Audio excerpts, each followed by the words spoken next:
Cyber attack की जब बात की जाती है तो बहुत सी चीजें सामने आती हैं और उसमें सबसे ऊपर शायद इजराइल का नाम होता है, इजरायली हैकर्स का।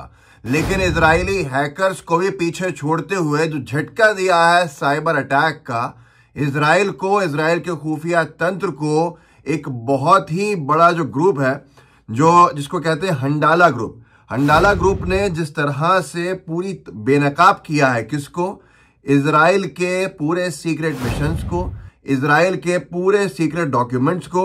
इतना बड़ा हैक है कि जिसकी शायद कल्पना किसी ने नहीं की थी।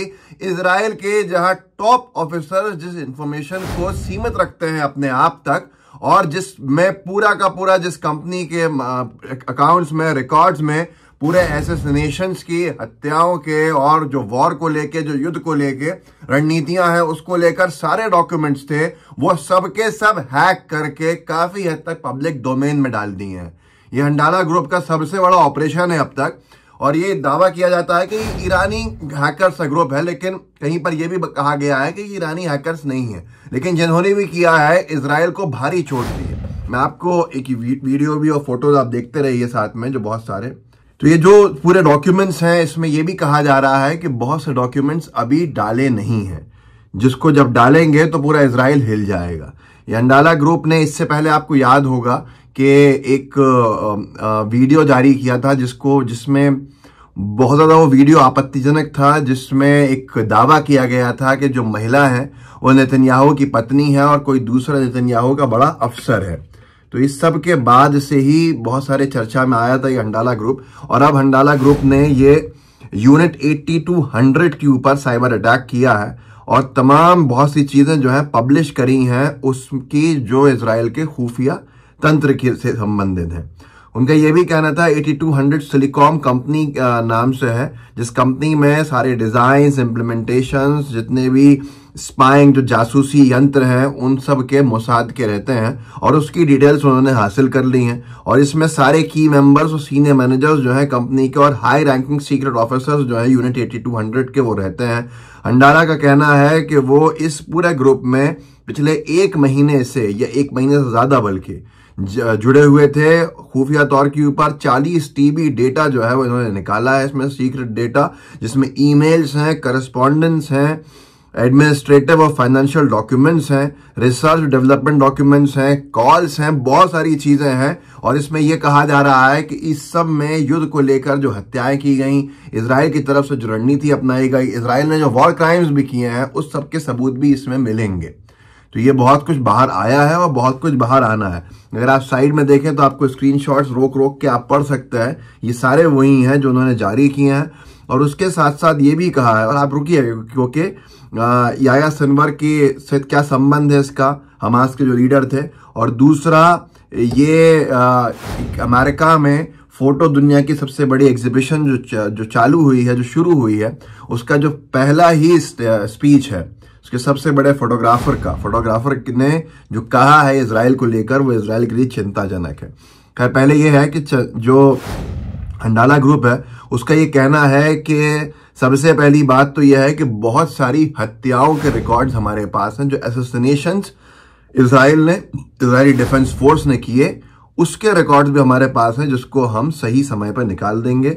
याह्या सिनवर की हत्या का बदला लेने के लिए ये हैकिंग की गई, ये उनका दावा है। उन्होंने ये भी कहा याह्या सिनवर से जुड़ा भी जो कुछ डॉक्यूमेंट्स हैं वो हमारे पास आ चुके हैं, और ये 8200 जो यूनिट है, सबसे बड़ा इतिहास का इसको झटका पड़ने वाला है। और ये अब अपने आप में आप देखिएगा क्या होगा।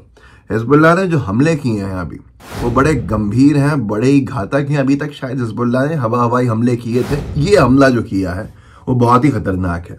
फोटो एग्जीबिशन पे लेके चलूंगा आपको, लेकिन पहले ये देख लीजिए कि क्या किया है ऐसा हिजबुल्लाह ने। ये डिटेल मैप है जिसको आप देख सकते हैं, जिसमें हिजबुल्लाह के जो मरकावा टैंक्स हैं जो इजराइल के, जो हिजबुल्लाह ने डिस्ट्रॉय, जो तहस नहस नेस्त नाबूद की ATGM स्ट्राइक से, उसकी मार्किंग है इसमें। अगर आप पॉज करके देखें 2 अक्टूबर से 23 नवंबर तक।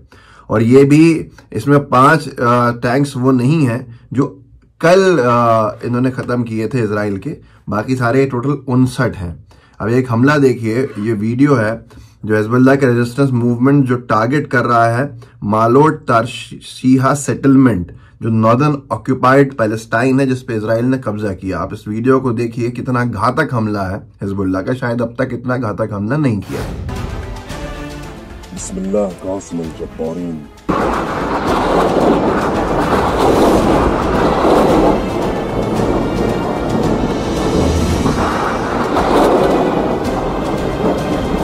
तो ये सारे के सारे प्रूफ्स हैं, डॉक्यूमेंट्स हैं जो जो हिजबुल्लाह ने जारी किए हैं, और इजराइल के डॉक्यूमेंट्स तो अब हंडाला ग्रुप के पास हैं।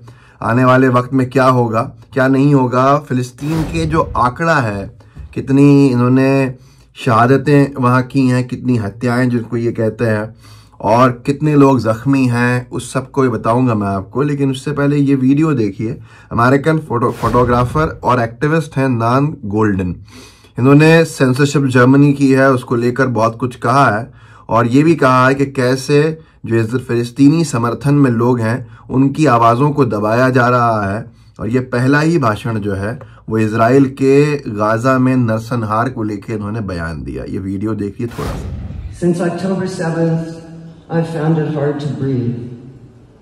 I feel the catastrophe in my body, but it's not in this show. Why am I talking to you, Germany?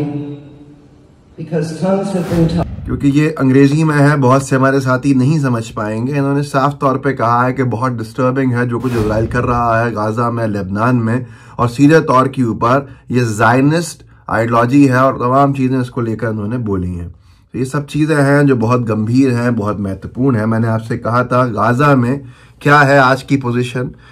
415 दिन हो चुके हैं, 415 दिन 24 नवंबर को हो चुके हैं।